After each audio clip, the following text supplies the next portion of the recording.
toutes et à tous. Aujourd'hui, pour ce nouveau webinaire Invest in Bordeaux consacré au secteur du bâtiment et de l'immobilier. En effet, la filière du bâtiment occupe une place importante dans l'économie de la Gironde. Le bâtiment, c'est 26 000 salariés et 9 500 artisans et chefs d'entreprise qui travaillent sur les chantiers de logement, grands équipements publics, bureaux, commerces. Et la Fédération française du bâtiment, acteur majeur de la filière, c'est 700 entreprises adhérentes et 11 000 salariés. Depuis plus d'un mois maintenant, nous sommes en période de déconfinement et il nous semblait important de faire le point sur ces secteurs. Comme tous les secteurs d'activité, on sait que le bâtiment et l'immobilier ont souffert de l'arrêt brutal de l'économie pendant la période de confinement. Aujourd'hui, la reprise des chantiers est engagée. Mais qu'en est-il? Et cette crise qui modifie beaucoup de modèles, avec la généralisation du télétravail, amène-t-elle aussi des changements ou des transformations dans les secteurs du bâtiment et de l'immobilier? Doivent-ils s'adapter à de nouvelles tendances? Autant de questions auxquelles nos invités d'aujourd'hui vont pouvoir apporter leur éclairage de par leur expérience. Et donc, j'ai le plaisir de recevoir Marie-Ange Gay-Ramos. Après avoir été présidente de la Fédération française du bâtiment en Gironde, elle vient d'être brillamment élue présidente de la Fédération française du bâtiment en Nouvelle-Aquitaine. Avec elle, Stéphane Defaille, directeur général de Bordeaux-Atlantique, un des plus vastes projets d'aménagement urbain de France. Je les remercie de bien avoir voulu nous consacrer du temps, malgré un emploi du temps très chargé. Et je laisse la parole à Yann Boinec de Place Éco pour animer ces échanges. Je vous souhaite donc un bon webinaire. Merci. Merci Sophie. Je précise que Sophie, chez Invest in Bordeaux, est la spécialiste de tous les sujets qui touchent à l'immobilier. Voilà, nous allons démarrer ce webinaire qui va durer 1 heure, 1 heure et quart au maximum. L'idée, c'est de parler de l'après-Covid. Il y a déjà eu d'autres webinaires qui ont été organisés par Invest in Bordeaux ces dernières semaines. On va se focaliser aujourd'hui sur le secteur du bâtiment et de l'immobilier. 3 séquences. À l'issue de chaque séquence, les internautes qui sont derrière leur poste actuellement seront sélectionnés en fonction de leurs questions. Donc, vous pouvez d'ores et déjà, si vous avez des questions, les poser dans l'onglet qui est sur votre droite et elles seront adressées à nos 2 intervenants du jour. Première séquence, comment est-ce que les filières immobilier et construction ont vécu la crise? On va parler du confinement, on va faire un petit retour en arrière. Ensuite, comment s'effectue la reprise? Donc là, on va parler du déconfinement. Et dernière partie, on évoquera un peu plus de moyen et long terme. Comment est-ce que les filières bâtiments et immobilier vont rebondir? Parce que c'est quand même aussi l'ambition de ces webinaires, c'est d'être positif. On ne se met pas d'œillères, mais on essaie d'être positif. Donc, comment est-ce que le rebond va s'organiser? Quelles sont les tendances qui se dessinent pour l'avenir? Marie-Ange, on va commencer par vous pour parler de cette période un peu folle que tout le monde a connue, et notamment la filière que vous connaissez le mieux, celle du bâtiment, celle du confinement, et que vous nous expliquiez comment ça s'est passé dans vos entreprises, cette période où tout a été à l'arrêt, même si dans votre filière, justement, ce que je crois vous allez nous expliquer, tout n'a pas été complètement à l'arrêt. Faites-nous un petit résumé. Oui, très bien. Merci Yann, et merci à Investin de Paris du bâtiment, merci à Stéphane de participer avec moi parce que voilà, je crois que j'en parlerai tout à l'heure, mais je crois qu'on a recréé encore des liens, ou en tout cas on les a amplifiés. Donc effectivement, quand je lis le titre comment on a vécu la crise, comment vit-on la crise, plutôt parce que pour moi nous ne sommes pas sortis de crise. Et loin de là, on va essayer de rester très positif et c'est l'objectif. Donc si effectivement je fais un historique et je reviens un petit peu en arrière, on remonte le temps et on revient au 16 mars, même le week-end d'avant, où on commence à voir les restaurants qui se ferment et on commence à avoir on démarre un lundi matin dans nos entreprises qui est atypique. C'est-à-dire qu'on dit on attend ce soir, mais a priori nous allons être en confinement, quelque chose que nous n'avons évidemment les uns et les autres jamais connu. Donc ce qu'il se passe le 16 au soir, on entend l'allocution du président de la République qui dit nous sommes en guerre, restez chez vous, et un discours complètement différent derrière avec j'ai envie de dire un discours, on se retrouve entre 2 feux, entre se dire que fait-on, notre objectif nous principal qui reste clair, c'est la protection de nos salariés. Donc on s'est posé la question en disant que fait-on? Est-ce qu'on arrête nos chantiers? On n'a jamais été face à cette situation. Donc on arrête nos chantiers, on arrête nos entreprises. Donc effectivement, Yann, vous l'avez dit, on n'a pas arrêté 100% des chantiers, mais 95% des entreprises ont stoppé leur activité, parce qu'ensuite, on a eu un autre sujet qui était officiellement comment fait-on, puisque nous avons des chantiers arrêtés dans la journée, nous avons eu des entreprises qui ont arrêté, des collègues qui ont arrêté, et finalement les uns les autres, on s'est finalement entraînés les uns les autres, maîtres d'ouvrage, maîtres d'œuvre et entreprises, et on a arrêté nos opérations. Je voulais juste, puisqu'on a parlé effectivement de la FFB Gironde, de la FFB en général, qui a été, et je pense que c'est important de le retenir, qui est une organisation professionnelle, je ne vais pas en faire sa publicité, mais qui a accompagné les entreprises au jour le jour, et qui a permis aux entreprises finalement de ne pas sombrer. Encore une fois, je serai plus positive après, mais sur cette première partie, en fait, vraiment, on se retrouve dans une situation inédite où on ne sait pas ce qui doit se passer. Ensuite, deuxième chose qui arrive dans les semaines qui suivent cet arrêt de chantier et ce confinement, la mise en place du guide de l'OPP-BTP, qui a été mis en place avec l'OPP-BTP, bien évidemment, les organisations professionnelles et syndicales. Et pourquoi ça a mis du temps aussi? Parce qu'il y avait ces deux organismes-là, plus évidemment le gouvernement, avec le logement, le ministère du Logement, de la Santé. Et donc on a mis en place un guide il a été pas simple, même s'il est sorti tardivement. Il fallait bien qu'on ait un cadre. Et je rappelle quand même une chose, c'est que nous n'avions pas d'équipement de sécurité. Nous n'avions pas de masque. Nous avions même du mal à obtenir des gants, du gel hydroalcoolique. Et en plus, notre priorité, ça a été de transmettre tout notre équipement de sécurité complémentaire, c'est-à-dire masques notamment, aux hôpitaux. Et ça, je pense qu'il ne faut pas qu'on l'oublie parce que quand on nous a dit retourner au boulot, oui, ok, mais sauf que nous, on a donné nos masques aux services de santé pour les protéger, pour qu'eux soient protégés. Voilà, donc la question à se poser, en fait, savoir si on est sorti de crise, c'est également tout ce qui a été mis en place, les prêts garantis par l'État, les reports de charges. Et finalement, moi, je pense que ce sera qu'à l'automne qu'on pourra se dire si on est sorti de crise ou pas. Voilà, je m'arrête là. Je me souviens que Muriel Pénicaud, à Ministre du Travail, a annoncé assez rapidement que les filières bâtiments et travaux publics aussi ne devaient pas s'arrêter. Quand on expliquait en même temps que les Français devaient rester chez eux, comment est-ce que vous expliquez ce cas particulier? Mais parce que le bâtiment, c'est toujours, en fait, il faut toujours qu'on se rapproche et qu'on dise où c'est nous, alors qu'à côté de ça, on dit mais le bâtiment, c'est le secteur économique qui marche le mieux, c'est 11% du PIB, c'est un acteur économique incontournable. Et à côté de ça, justement, les gens se sont dit mais le bâtiment arrête, mais ça va être une catastrophe. Sauf qu'à un moment donné, avec tout ce que j'ai dit avant, comment on peut nous expliquer qu'il faut aller bosser sur les chantiers les uns à côté des autres sans protection? Il n'était pas question, et notre priorité encore une fois, c'était la protection de nos salariés. Muriel Pénicaud a dit des âneries, ça a été clair. Moi, vous savez, je pratique pas la langue de bois. Nous avons encore une fois notre président, notre ancien président, puisqu'il est parti maintenant de la fédération, Jacques Chanu, a mené un combat très fort. Avec également Bruno Cavagnier de DTP, on a mené un combat pour que l'on se retrouve quelques jours plus tard intégré dans le dispositif. Mais effectivement, c'était pas gagné, et je crois que c'est en partie grâce à la FFB qu'on a réussi à obtenir ce dispositif et à rentrer dans le dispositif. Ça aurait été une catastrophe. Ben oui. Du côté de chez Euratlantique, quelles conséquences aura ce confinement? Est-ce que les programmes ont pris du retard?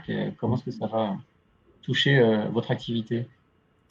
Alors, clairement, la période de confinement elle-même, ça a été le même effet de sidération que tout le monde, je crois, ce premier week-end. Et ça a d'abord été une question, comment est-ce qu'on met en sécurité les chantiers? Exactement la même, finalement. Et je dois dire de ce point de vue-là que j'ai trouvé que toutes les entreprises qui travaillent sur Euratlantique, et que ce soit celles qui travaillent sur nos espaces publics, en travaux publics, ou sur les chantiers des promoteurs immobiliers qui travaillent chez nous, ont eu un comportement exemplaire et responsable en arrêtant tout dès le départ. Je pense qu'il n'y avait pas d'autre choix et il ne faut pas le regretter un instant, ce choix. D'ailleurs, on en reparlera après, les difficultés quand même concrètes de la reprise ensuite progressive des chantiers, de la réappropriation du bon curseur de mesures de protection, ont bien montré que c'était pas avec des chantiers qui continuaient que ça aurait pu être possible. Nous, de notre côté, en même temps, nous sommes une structure, alors une grande partie de notre activité peut se conduire en télétravail. Et nous avons basculé en télétravail, comme beaucoup d'entreprises, massifs, 100% des collaborateurs dès le 17 mars. Notre principal combat à nous a été d'abord de dire comment est-ce qu'on fait pour que, avec tous nos partenaires, que ce soit les promoteurs immobiliers, les maîtres d'œuvre, les entreprises de travaux quand on était plutôt dans les phases de préparation, et bien évidemment les services de l'État et de la métropole et des communes, on ne perde pas de temps, ou en tout cas on en perd le moins possible dans la mise en œuvre des projets. Et ça voulait dire quoi? Ça voulait dire d'abord et avant tout la question des permis de construire. Ça a été compliqué, je ne le cache pas. Je dois dire que moi j'ai été émerveillé par la manière dont les services de l'État, et en particulier la DDTM, s'est saisie de cette question, avec une efficacité, alors que honnêtement, les services de l'État se sont révélés très sous-dotés en moyens de télétravail. Ils ne pouvaient pas utiliser leurs outils à domicile ou autre, donc dans des conditions qui étaient compliquées, mais avec une abnégation de la part des agents qui se sont mis dans un mode comment je mets de l'huile dans les rouages à chaque endroit où ça grippe, où ça coince. Et avec un résultat qui est que les permis de construire ont continué à être délivrés. On a eu plus de 12 permis de construire délivrés pendant la période, qui était à peu près ce qu'on aurait dû avoir de délivrer dans la période. Il y en a peut-être un ou deux qui ont pris un peu de retard, mais pas plus. Je pense même qu'il y en a qui sont allés plus vite que ce qui était prévu parce que on a mis en place des modes d'organisation particuliers. Mais ça, ce que je dis côté Euratlantique, malheureusement, je ne suis pas tout à fait sûr qu'on puisse le dire de façon généralisée. Alors même si il ne s'agit pas de jeter la pierre sur tel ou tel parce que ça a été compliqué pour tous, mais on voit quand même que c'est très inhomogène sur le territoire girondin la manière dont les communes ont réussi à remettre en route leur service. Ce qui pose d'ailleurs une vraie question sur la fragilité de l'administration en général, des collectivités territoriales, parce que cette crise, elle est là, elle est particulière, j'espère qu'elle ne se reproduira jamais, mais il peut y en avoir d'autres qui prennent des formes très différentes, et on voit qu'on a un système qui n'est pas totalement résilient, et j'espère que ça sera aussi quelque chose qui nous fera réfléchir pour la suite. Je vais donner un exemple très concret. Le point qu'on a mis le plus de temps à régler pendant la période de confinement sur le traitement des permis de construire, c'était où est-ce que les pétitionnaires peuvent déposer leur permis. C'est pas du très compliqué, hein. Mais ce sont les petites choses pratiques qui coincent.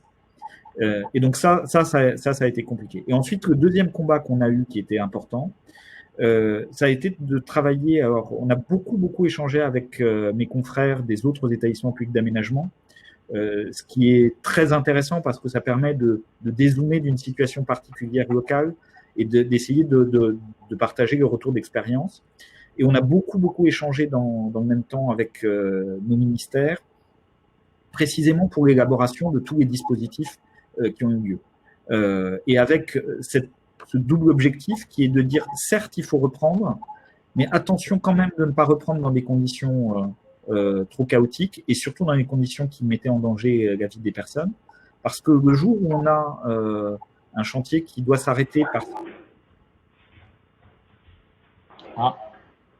Une coupure.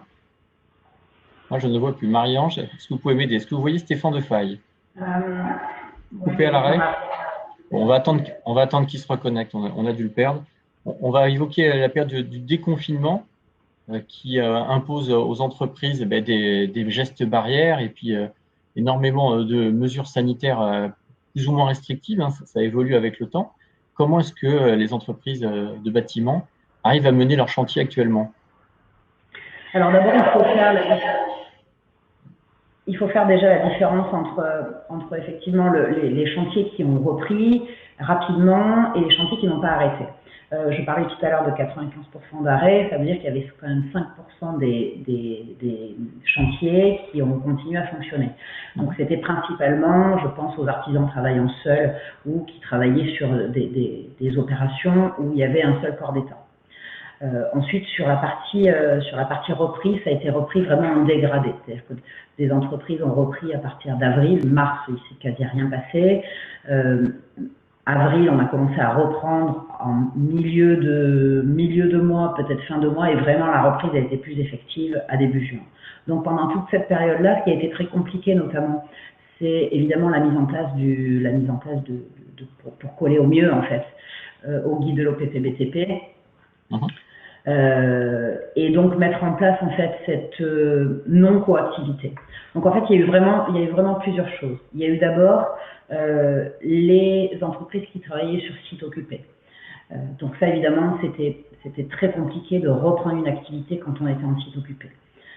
Ensuite, le deuxième sujet, c'était de reprendre sur des opérations où des maîtres d'ouvrage ne souhaitaient pas qu'il y ait de coactivité, c'est-à-dire une entreprise par entreprise.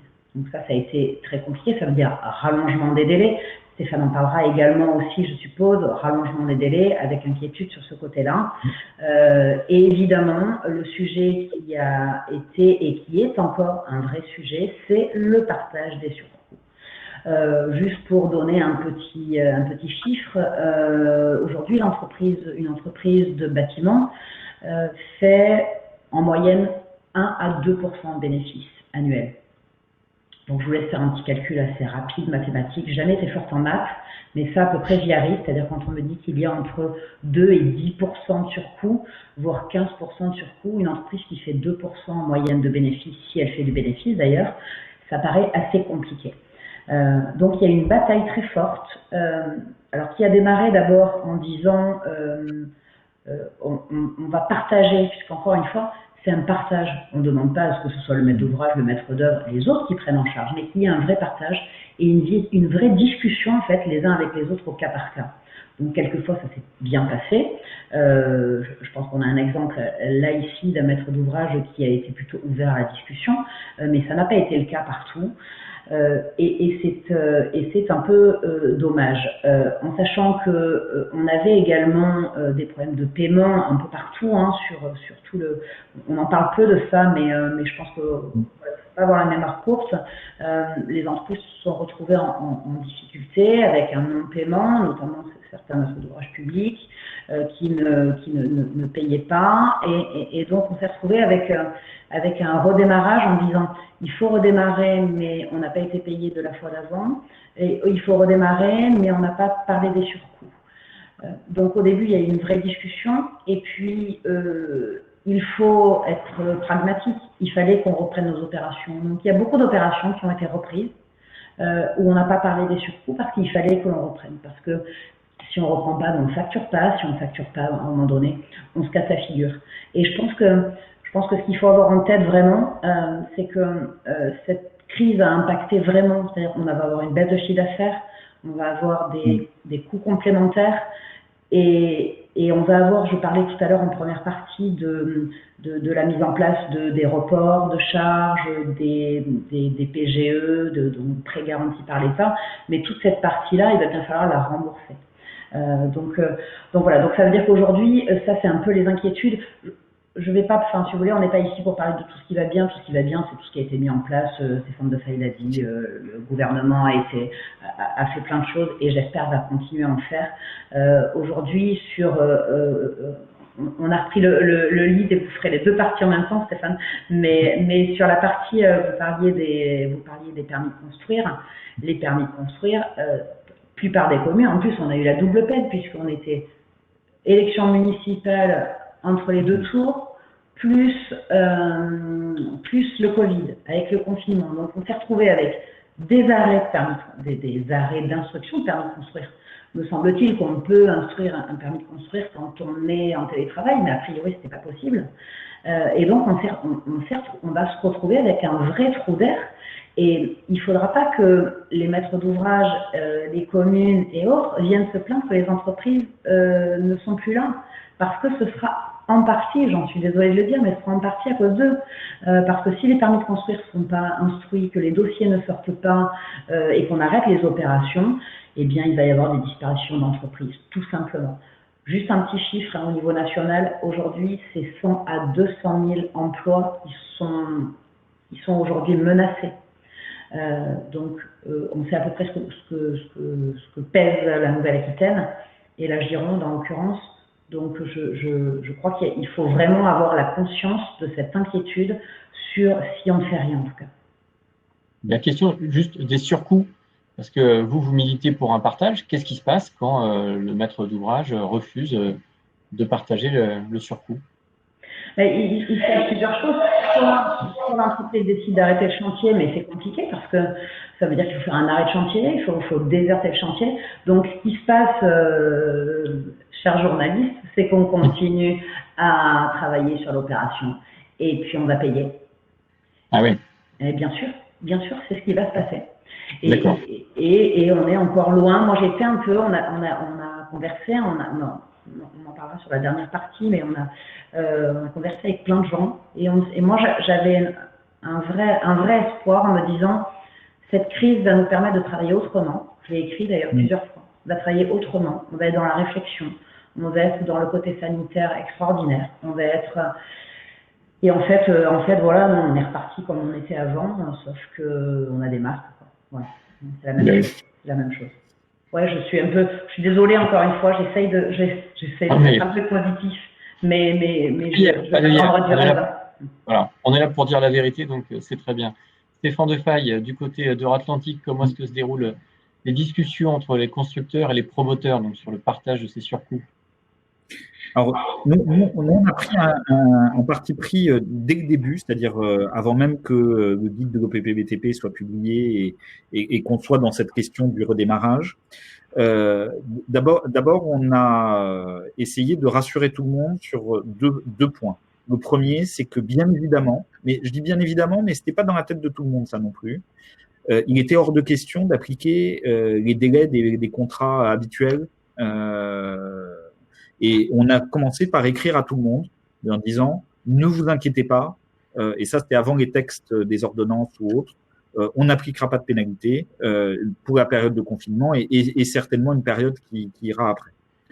Le deuxième point qu'on a fait, c'est de dire tout de suite qu'on allait partager les coûts, parce que effectivement, alors on n'a pas mis de chiffres sur la table, on n'a pas, parce que c'est quand même un travail qui est réglé sur certains de nos marchés, qui est encore en cours sur d'autres. Aussi parce que la priorité des entreprises, c'est pas toujours de justifier telle ou telle dépense qu'elle a eue, c'est plutôt de travailler. Donc c'est vrai que ça fait en fait quand même une tâche de plus aussi pour les entreprises. Et on voit aujourd'hui ce qui ralentit un certain nombre d'accords, c'est pas tellement les principes, parce qu'on est assez d'accord dessus. C'est plutôt leur mise en œuvre et toute un peu la paperasse qu'il y a malheureusement derrière aussi. Mais c'est vrai et on a essayé de convaincre tous les promoteurs qui travaillaient avec nous de faire la même chose. D'y essayer de convaincre parce qu'il ne s'agit pas d'avoir des mesures coercitives, on ne sait pas le faire d'ailleurs, il ne faut pas se raconter l'histoire. Mais je pense que c'est extrêmement important. Maintenant, je pense que c'est vraiment l'intérêt de tous les maîtres d'ouvrage, publics comme privés, d'aller dans un vrai partage et je dirais d'aller dans un vrai travail partenarial avec les entreprises.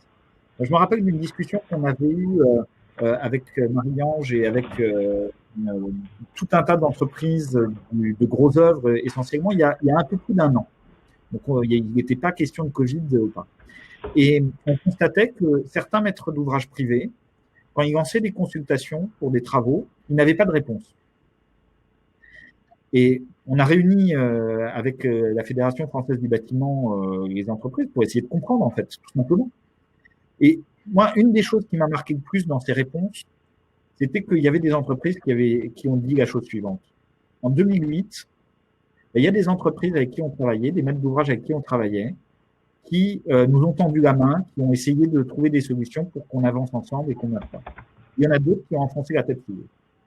C'est un petit peu la même chose. Et de la même manière que Marie-Ange disait que les maîtres d'ouvrage publics ne s'étonnent pas qu'il y ait plus d'entreprises au rendez-vous le moment venu, je dirais que les maîtres d'ouvrage privés ne s'étonnent pas si demain certains d'entre eux, parce qu'ils n'auront pas joué le jeu, et qui n'est pas un jeu de tout prendre d'un côté ou de l'autre, mais qui est un jeu de partenariat, parce qu'ils ne jouent pas ce jeu.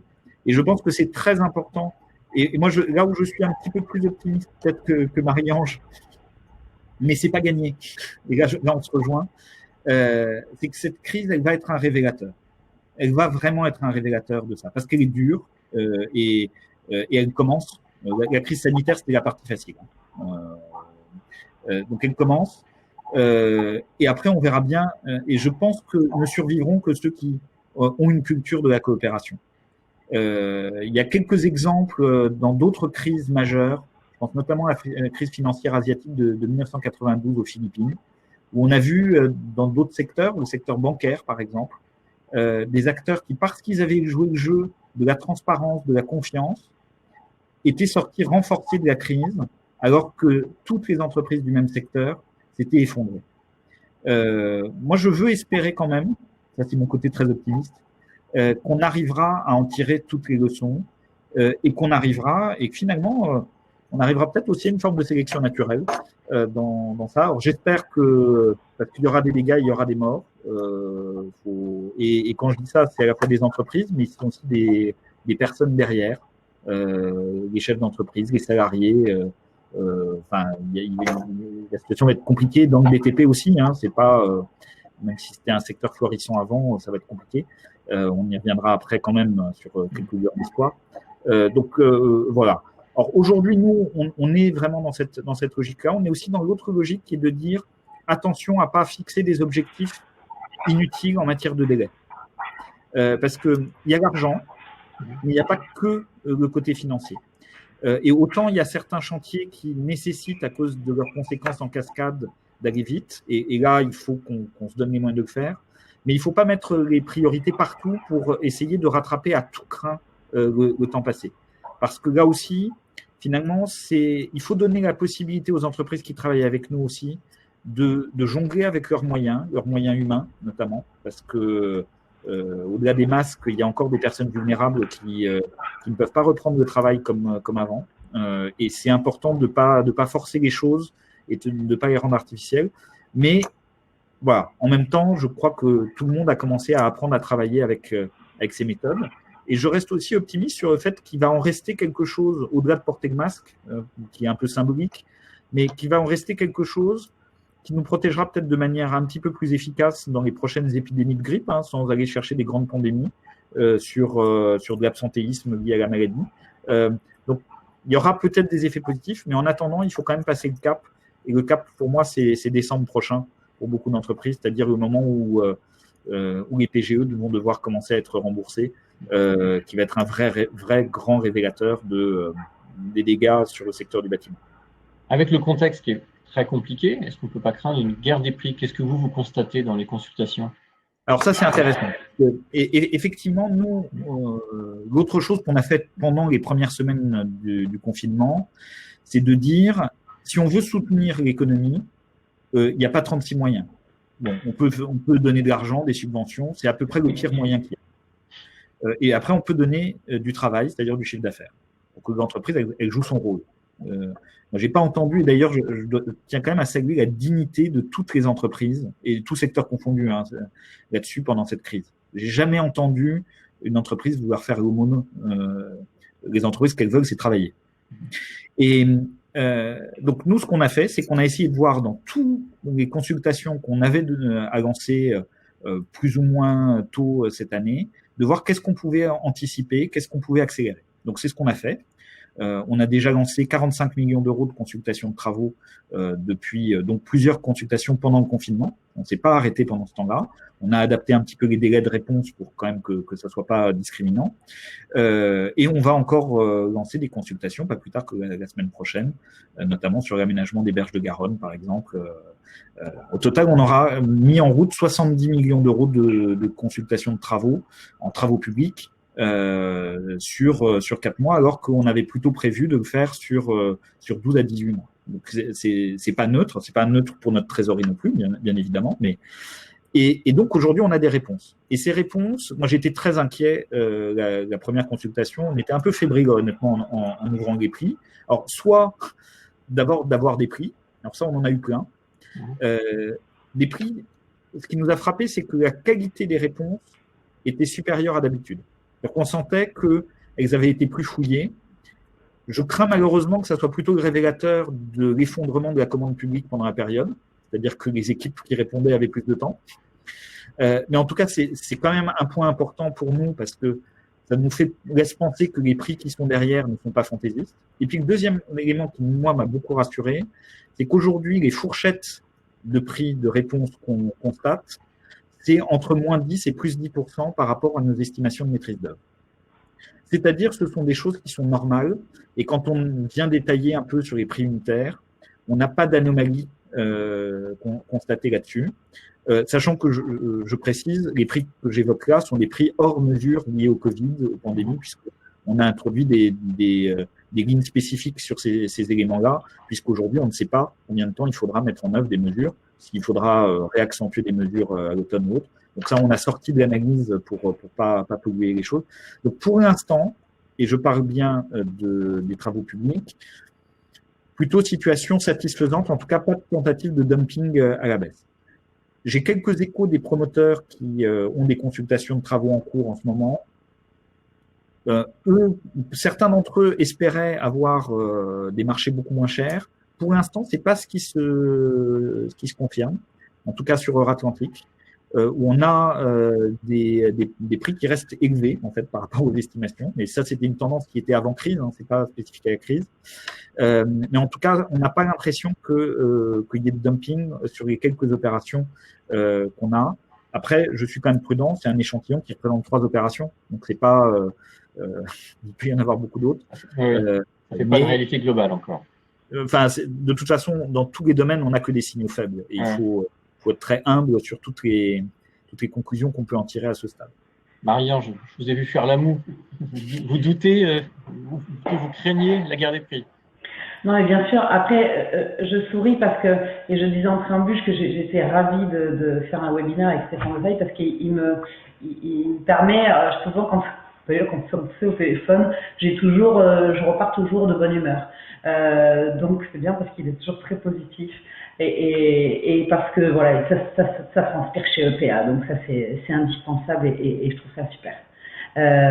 Malheureusement, à côté de ça, effectivement, nous on voit vraiment l'effet inverse, c'est-à-dire que on est plus sur, alors par rapport aux estimations, ça dépend de quand datent les estimations, oui. Mais juste pour faire un retour en arrière de nouveau, on passe une crise 2008-2018.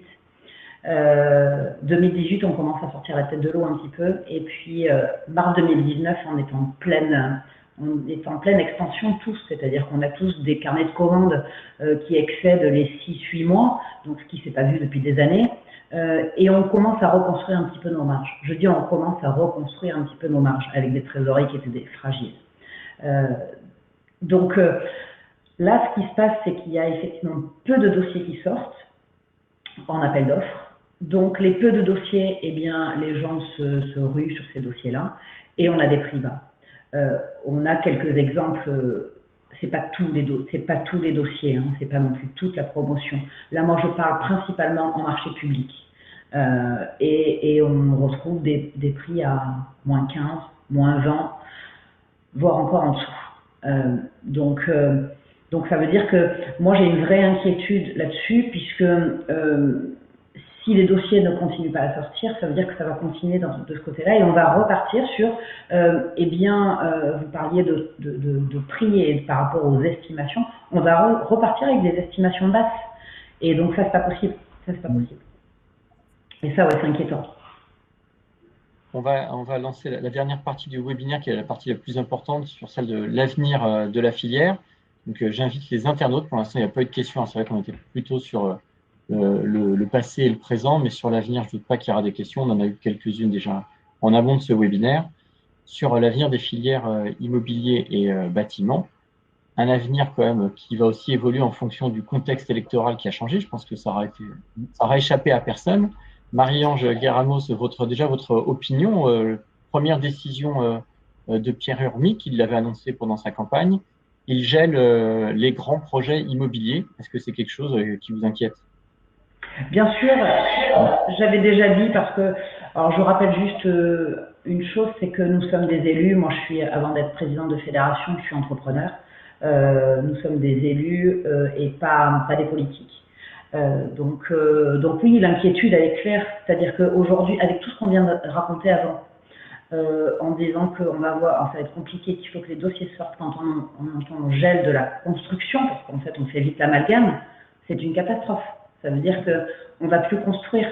Alors, je sais qu'on va reparler d'artificialisation des sols, on va reparler d'arrêt de pas de défrichage. Nous, quand on parle d'écologie, on fait l'amalgame, on fait tout de suite le retour avec la rénovation énergétique, garant l'environnement, bâtir avec l'environnement. Ça, c'est notre ADN de la fédération. Ça fait déjà 15-20 ans qu'on fait la rénovation énergétique et qu'on est bâtir avec l'environnement. Donc là-dessus, sur le côté, en tout cas, l'étiquette verte ou écologiste, ça, je suis pas inquiète parce qu'on s'adaptera. Néanmoins, il ne faut pas arrêter la construction. Si on arrête la construction, vous savez, alors je le dis à chaque fois, c'est pas très original, mais quand le bâtiment va, tout va. Si on arrête la construction, ça va être une catastrophe économique. Je rappelle juste que le nombre d'emplois national, c'est 2 millions d'emplois directs le bâtiment. 2 millions d'emplois directs. En Gironde, c'est 20. Alors, tout à l'heure, c'était, je crois qu'on avait dit, Investine a dit 25 000 salariés. C'est 29 000 salariés en Gironde. Et c'est 3 milliards d'euros de chiffre d'affaires. Enfin, voilà, je crois que c'est des chiffres qu'il faut entendre. C'est-à-dire que si on arrête la construction, eh bien, on va forcément, par rapport aux chiffres que je viens de donner, on va retrancher un certain nombre et on va aller vers de la suppression d'emplois, clairement. Stéphane Defay, alors l'élection elle est encore très très récente et puis on ne connaît pas encore le nom du président de la métropole, donc ça va aussi jouer sans doute sur les programmes des futures années et sur le PA Bordeaux-Atlantique. Vous, votre réaction? Alors, la première chose que je préciserais, c'est qu'à ce stade, je n'ai pas vu Pierre Urmic depuis son élection et que donc tout ce que je vais dire est plutôt de l'interprétation de ses premières interviews, de son programme. Mais peut-être avant d'en arriver à l'élection, il y a une question qui est même avant tout ça, c'est la question de la demande et en particulier de la demande en logement. Puisque c'est quand même dans nos activités, c'est finalement ça qui est vraiment dimensionnant. Aujourd'hui, qu'est-ce qu'on peut constater sur cette demande? Et ça, c'est le côté optimiste que j'ai, que Marie-Ange évoque, mais qu'on essaie quand même d'objectiver un tout petit peu. Aujourd'hui, la demande en logement est extrêmement forte. Au mois de juin, on est à plus 9% au niveau national par rapport au mois de juin de l'année dernière. Donc, on a bien sûr un effet de rattrapage, mais surtout, tout ce qui ressort, c'est que non seulement ceux qui portaient un projet d'acquisition de logement, de construction de leur logement ou de rénovation lourde de leur logement, l'ont conservé pendant le confinement. Donc, il y a des effets de rattrapage, alors après plus ou moins rapides dans le passage à l'acte, mais en plus, pendant le confinement, il y a eu des décisions nouvelles d'acquisition. Et donc aujourd'hui, la pression, elle est plutôt forte. Et d'ailleurs, les indicateurs de prix du mois de juin montrent déjà des augmentations des prix partout. À Paris, en Île-de-France, sur les métropoles régionales, dont Bordeaux, et en zone rurale. Et on est quand même sur des augmentations assez significatives par rapport au 31 décembre. On est sur du 0,4% en zone rurale et du 1% sur les métropoles régionales ou en Île-de-France. Donc, ça, c'est important de l'avoir en tête, c'est-à-dire qu'il y a une demande. La deuxième chose, c'est que si on regarde la Gironde de manière spécifique, aujourd'hui, qu'est-ce qu'on constate depuis une dizaine d'années? C'est la Gironde est le département qui artificialise le plus ses sols. Pourquoi? Ça se passe pas à l'intérieur de la métropole. C'est aujourd'hui, la métropole fait face, et la Gironde et la Nouvelle-Aquitaine de façon générale font face à un flux démographique, une pression démographique incroyable. Et donc, ce qui se passe de manière très mécanique, c'est que tous ceux qui n'arrivent pas à se loger à Bordeaux se logent ailleurs. et on a de l'étalement urbain. Et honnêtement, c'est pas ce qu'il y a de mieux dans la qualité urbaine de la zone pavillonnaire à perte de vue dans des secteurs où là, pour le coup, je pense qu'il y a enfin, ça pose vraiment des questions et des questions graves d'écologie. Donc aujourd'hui, cette pression, tout porte à croire qu'elle ne va pas baisser, bien au contraire.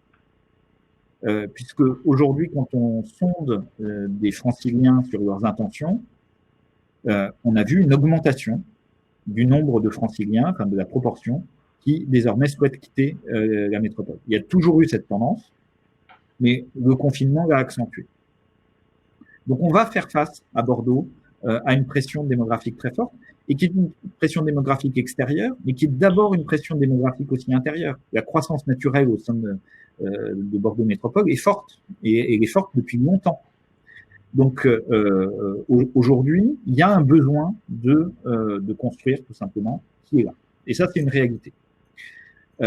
Après, si j'en viens plus à la situation de Bordeaux et de l'Atlantique, moi, quand j'écoute Pierre Urmic, et là, je prends notamment les différentes interviews qu'il a pu donner, j'entends plusieurs choses. J'entends d'abord une volonté de ne plus tolérer l'artificialisation des sols. Et je pense que c'est une bonne chose. D'ailleurs, ne nous leurrons pas, cette question-là et cette pression sur la question de l'artificialisation des sols, elle n'est pas nouvelle. Le Conseil écologique de défense du mois de janvier dernier l'a évoqué de manière très précise, et ça fait plus de 2 ans que le gouvernement est en train de travailler sur les mesures qui vont être prises dans ce sens-là. On a vu que la Convention citoyenne va dans le même sens aussi. Donc, c'est une question qui est essentielle, et de toute manière, il va falloir qu'on s'adapte à ça, parce que c'est un besoin qui est un besoin vital. La deuxième chose que Pierre Urmic, en tout cas que j'ai noté dans ses prises de parole, c'est finalement une question qui est de dire on construit pour qui ? Et derrière ça, il y a une vraie question. Et Bordeaux n'est pas... Enfin, il y a des questions qui se posent à nous. Quand on voit la proportion de la défiscalisation dans les programmes immobiliers, de fait, c'est quelque chose qui dysfonctionne. Et on sait très bien pourquoi ce système a été mis en place à partir de la crise de 91, donc pour essayer de porter à bout de bras et de perfuser, mais il y a des effets pervers désastreux. D'ailleurs, nous avons mis en place depuis déjà quelques années des mesures très coercitives sur ce sujet.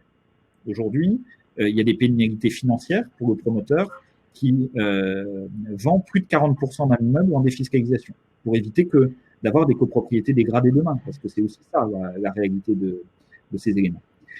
Et de la même manière, il y a une vraie question sur les prix. Alors, nous l'avons prise à bout de bras il y a déjà 5 ans.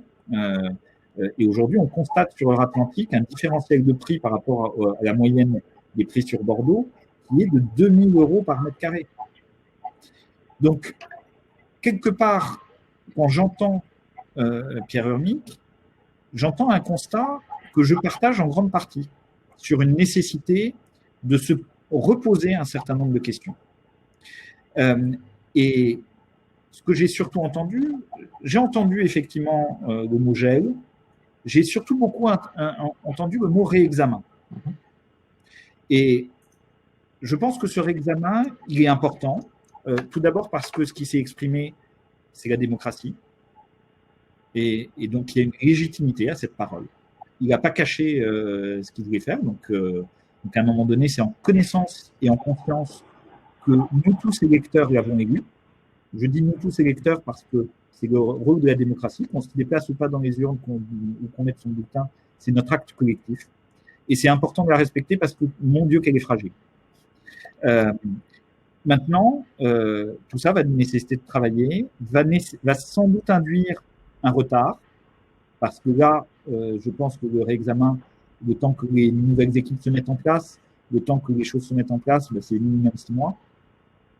J'ai aussi entendu qu'ils ne remettaient pas en cause les permis délivrés, ce qui veut dire quand même une capacité à avancer sur les chantiers qui sont sur le point de démarrer et autres.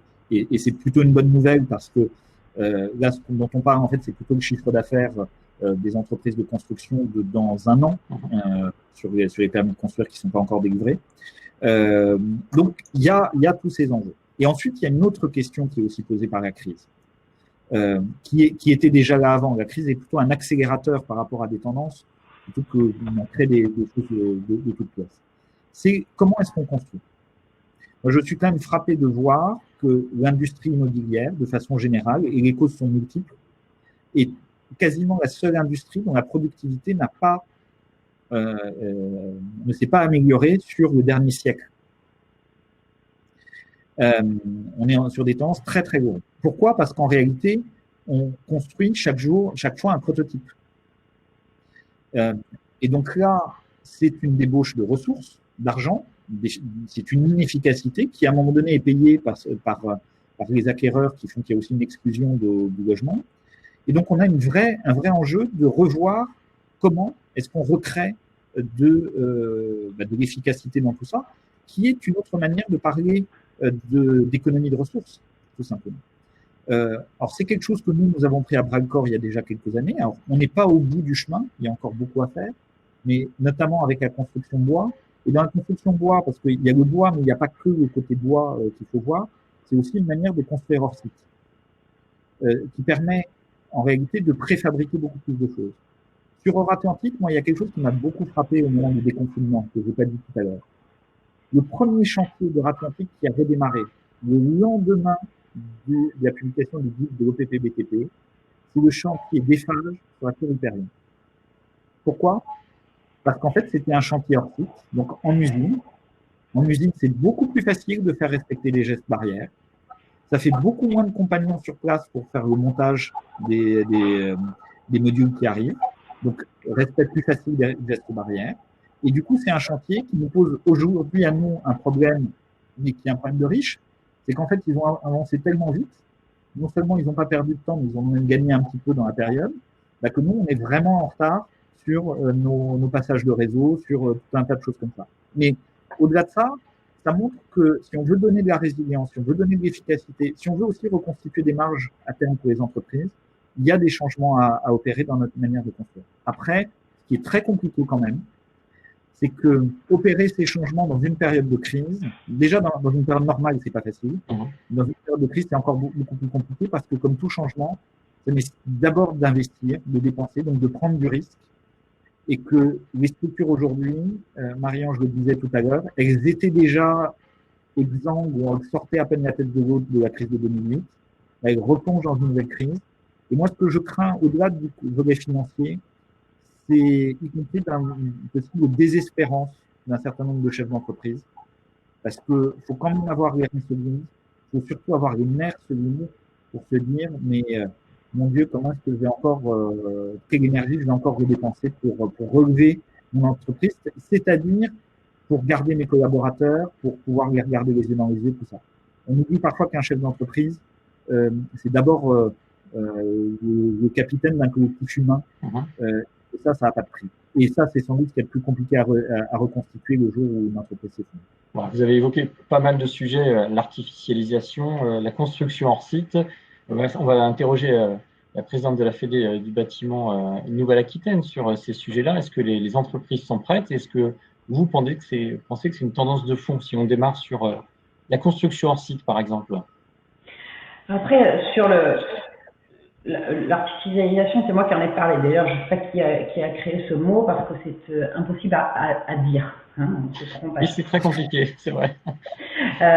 Donc, nous, on n'a jamais dit qu'on était contre ce principe. On disait juste que, puisque bon, vous savez que les promoteurs sont intégrés à notre fédération, puisqu'on a LCA, FFB qui regroupe un certain nombre de promoteurs et qui sont assez acteurs dans notre fédération.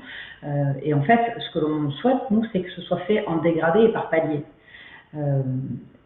Je vous rejoins, Stéphane, sur tout ce que vous avez dit. Néanmoins, il faut aussi imaginer que demain, on parle de défrichage, on parle réhabilitation, de réhabiliter un immeuble, mais plutôt que d'aller construire sur un endroit où on a de l'espace finalement, sauf que c'est pas le même prix et qu'on revient. Je suis désolée, mais je reviens sur la même chose, c'est-à-dire qu'à partir du moment où on nous donne les budgets, où on arrive à échanger les uns avec les autres de manière sereine, mais si à chaque fois il faut revenir à l'essentiel, c'est-à-dire être au prix le plus bas, on peut pas avoir tout, on peut pas avoir le beurre, l'argent de la crémière et tout. C'est pas possible. Donc moi je suis pragmatique. Moi ce que je souhaite, c'est que on puisse échanger évidemment avec Pierre Hermic. Je suis pas inquiète, on va échanger avec eux, on se déplacera avec le nouveau président de la FFB Gironde qui déplacera avec LCA FFB et on va discuter avec eux pour qu'on donne aussi peut-être notre fonctionnement et puis notre vision de ce qu'est la construction de demain. Là où je vous rejoins, c'est qu'effectivement il faut construire différemment. Ok, densifions aussi, peut-être faisons aussi des élévations. On nous dit toujours il faut rester à 1, 2. Les gens veulent vivre à Bordeaux, mais veulent aussi avoir des grands jardins, des piscines. Bon, à un moment donné, il faut aussi. Donc on a aussi cette inquiétude de dire que les gens vont partir de la métropole, vont aller de Bordeaux et de la métropole et vont aller construire sur des grands terrains à l'extérieur de Bordeaux. Et donc ça, je pense qu'il faut qu'on ait un vrai discours les uns et les autres pour que justement on ne perde pas ces personnes qui peuvent venir et puis qui vont faire construire et faire participer tous les acteurs de l'acte de construire sur notre beau département. J'allais dire belle région, alors je reviens sur j'ai bien pris le nouveau mandat. Sur le sujet de la construction hors site, est-ce que c'est quelque chose qui se pratique de plus en plus? Est-ce que c'est l'avenir de la filière selon vous? Je ne sais pas si c'est l'avenir de la filière. Je crois que c'est effectivement encore une fois l'avenir qui nous le dira. Moi, je suis pas une spécialiste. Je suis pas une spécialiste du logement, donc je m'étalerai pas sur ce sujet-là. Et je sais que j'ai LCA qui nous écoute, donc peut-être qu'il pourra mettre un petit commentaire sur ce qu'il pense. Ça permettra de. Mais je crois encore une fois que il faut être pragmatique et il faut vraiment étudier les dossiers de permis de construire avec bienveillance. Et puis encore une fois, travailler avec nous pour qu'on puisse, nous, je sais pas si je peux avoir cette prétention, mais donner des conseils, on est vraiment là pour ça. On est une organisation professionnelle uniquement faite de chefs d'entreprise. Et voilà, même si l'idée c'est de reconstruire nos marges, c'est aussi, vous savez, c'est on dit, c'est 1 200 000 passionnés. Quand vous êtes entrepreneur dans le bâtiment, si vous n'êtes pas passionné, vous changez vite de métier. Sur le sujet des bâtiments, oui, allez-y. Oui, pardon. Peut-être juste un point qui est important par rapport à ce que vient de dire Marie-Ange. La question de l'association des entreprises qui vont construire à la conception est aussi un des sujets clés. Parce que on voit sur la construction bois, en fait, il n'y a pas le choix. C'est simple. À chaque fois qu'il y a un architecte avec le meilleur architecte du monde, avec le meilleur bureau d'études du monde, qui fait son projet dans son coin et qui ensuite lance une consultation, c'est la cata. Parce que, certes, c'est constructible, c'est pas le problème, mais il n'a pas pris en compte les modèles économiques et les savoir-faire spécifiques de chacune des entreprises, ce qui fait que soit il n'y a pas d'entreprise qui sait répondre toute seule, soit il y en a qu'une seule et c'est pas nécessairement mieux, etc. Mais au-delà de ça, moi je vois bien quand on a été confronté à l'explosion des prix de la construction en 2019, il y a plein de facteurs multiples sur lesquels je ne reviendrai pas ici. En fait, qu'est-ce qu'on a fait? C'est qu'on a travaillé avec les concepteurs et souvent avec les entreprises qui étaient pressenties pour avoir les marchés et avec les promoteurs, pour faire du re-engineering du projet, pour essayer de faire des économies sans diminuer ni la qualité ni les prestations. Qu'est-ce qu'on voit? C'est qu'on a quand même réussi à gagner un bon nombre de pourcents. C'est très clair que ces pourcents, on aurait peut-être pu ne pas commencer par les perdre. Donc là, il y a vraiment une question de culture à la fois des architectes, parce que il faut que les architectes ne restent pas dans leur bulle. C'est pas le cas de tous. Hein. Il y a beaucoup d'entre eux qui travaillent vraiment en coopération et qui n'hésitent pas à associer les entreprises clés. Mais ça doit être aussi le travail des promoteurs, parce que les promoteurs, quand ils segmentent les prestations des uns et des autres à la chaîne, bah, finalement, ils ne contribuent pas à aller dans ce travail-là. En tout cas, il y a vraiment derrière, c'est pas qu'une question du hors-site ou pas du hors-site, même si je pense que le hors-site a un levier puissant en construction neuve pour écraser les coûts. C'est aussi tout le process qui doit être mis en cause. Et je vois sur une autre tendance émergente que nous suivons de près, mais qu'il y a encore du travail, qui est le BIM. Quand on conçoit en BIM, en théorie, je dis bien en théorie, ça permet de travailler en collaboratif. Tous les corps de métier sont autour et contribuent là-dessus. Bon. Le BIM, pour l'instant, souvent quand j'ai un cabinet d'architecte qui me dit qu'il travaille en BIM, il me dit qu'il a Revit. Bon, super, mais c'est pas ça. Et je vois, il y a très très peu, par exemple, de cabinets d'architectes ou de bureaux d'études qui travaillent vraiment dans la culture BIM, c'est-à-dire cette culture collaborative. Mais aujourd'hui, là aussi, ce sont des leviers de transformation de nos métiers, et je pense que ce sont des leviers qui sont sains, parce que c'est pas dégrader ce qu'on va faire, c'est pas faire un trade-off sur la qualité finale, c'est vraiment se dire comment est-ce qu'on est plus rationnel, plus efficace, et surtout comment chacun amène son savoir-faire et son intelligence à tous les moments du projet. Donc c'est aussi un instrument, je pense, cette nécessaire réinvention de nos modes de faire, c'est aussi une magnifique opportunité de redonner de la fierté à chacun. Parce que c'est aussi ça. Un beau projet, c'est quand tout le monde a réussi à bien travailler ensemble. Il n'y a pas un bon, un méchant, c'est du collectif et on n'arrive pas à faire autrement. Je vous ai entendu tout à l'heure approuver la zéro artificialisation, j'ai réussi. Comment est-ce que sur un quartier comme Or-Atlantique, on arrive à tenir cet objectif en construisant autant de mètres carrés? Alors, d'abord en faisant de la densité, c'est-à-dire de la hauteur. On a assumé sur Or-Atlantique de monter plus haut pour libérer plus d'espace. Aujourd'hui, on désartificialise, c'est-à-dire qu'on rend de l'espace à la nature, et on est en train de l'évaluer de manière très précise par quartier, mais on est de l'ordre de 20% des surfaces qu'on aménage qui sont rendues à la nature. Il y avait quoi avant sur cette surface-là alors? Il y avait quoi avant sur cette surface-là? Il y avait des dalles de bitume sur les parkings de grossistes aux abords du mine, là où maintenant on met en chantier un jardin. Il y avait des anciennes friches industrielles qui sont restées à l'abandon pendant longtemps. Il y avait des friches ferroviaires. Alors, c'est clair que c'est plus facile sur Or-Atlantique que sur d'autres secteurs, parce qu'on part d'une situation qui est une situation déjà construite. Et d'ailleurs, c'est une des vertus du projet que d'être totalement dans cette question du recyclage de la ville sur la ville. Mais ça veut dire aussi des décisions. Et on a fait l'exercice justement sur le jardin d'Ars dont je parlais tout à l'heure, où il y avait des magnifiques plaques de bitume.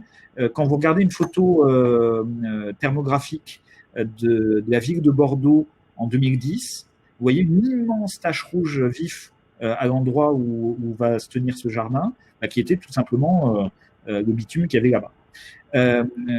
Sur ce jardin, on a fait l'exercice de se dire, si on construit tout à R+4, qu'est-ce qui se passe?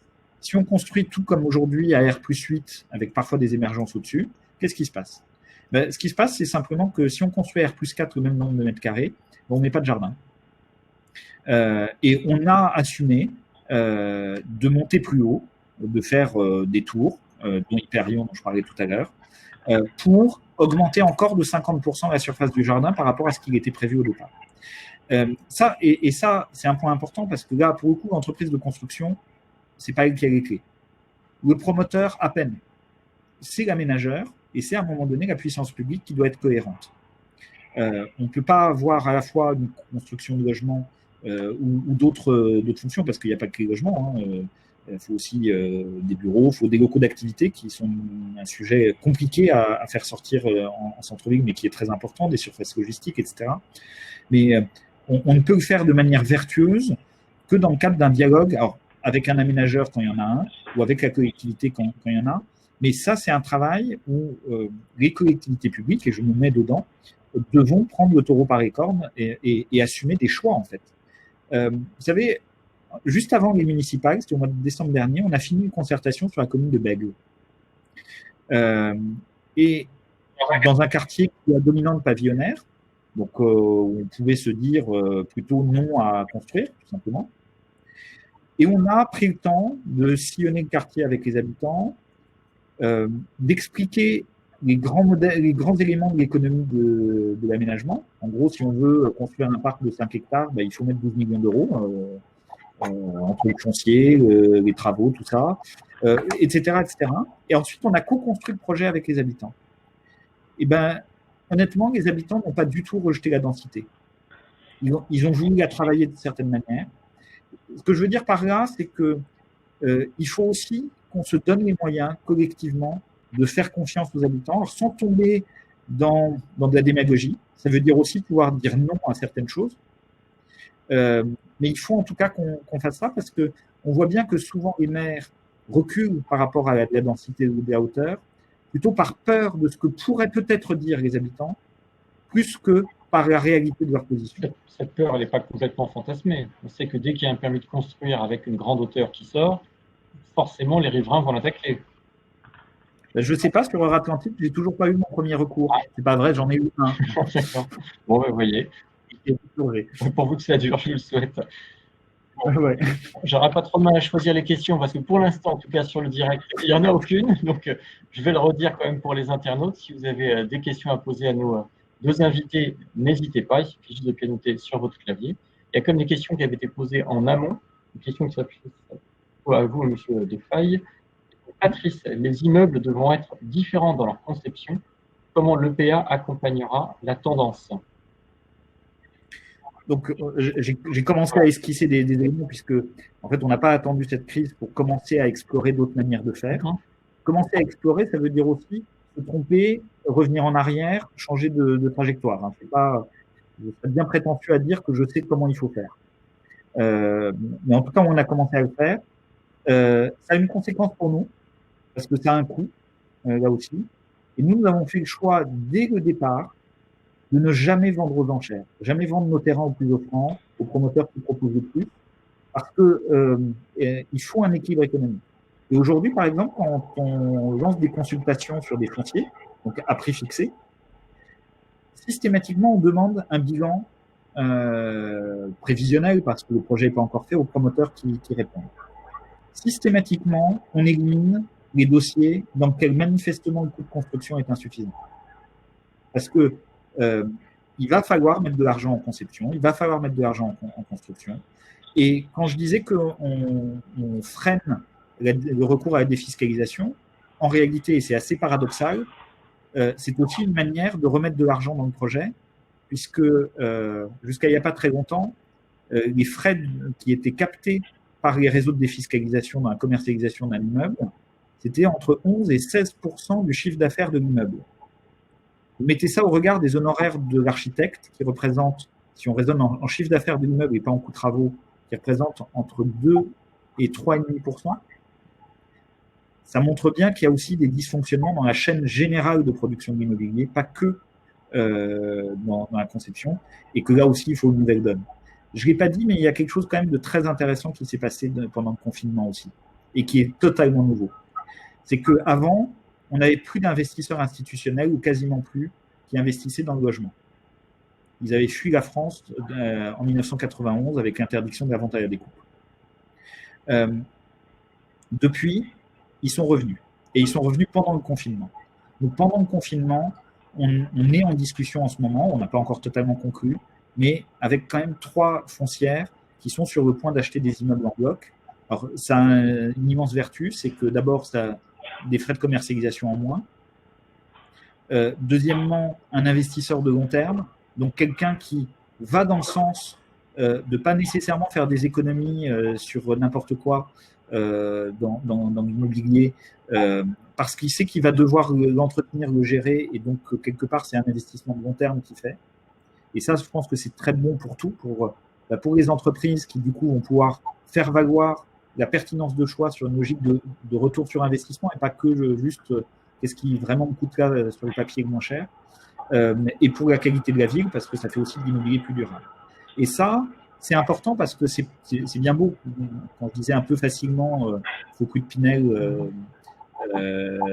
oui, enfin, sauf qu'il faut quand même des propriétaires pour pouvoir louer à des gens.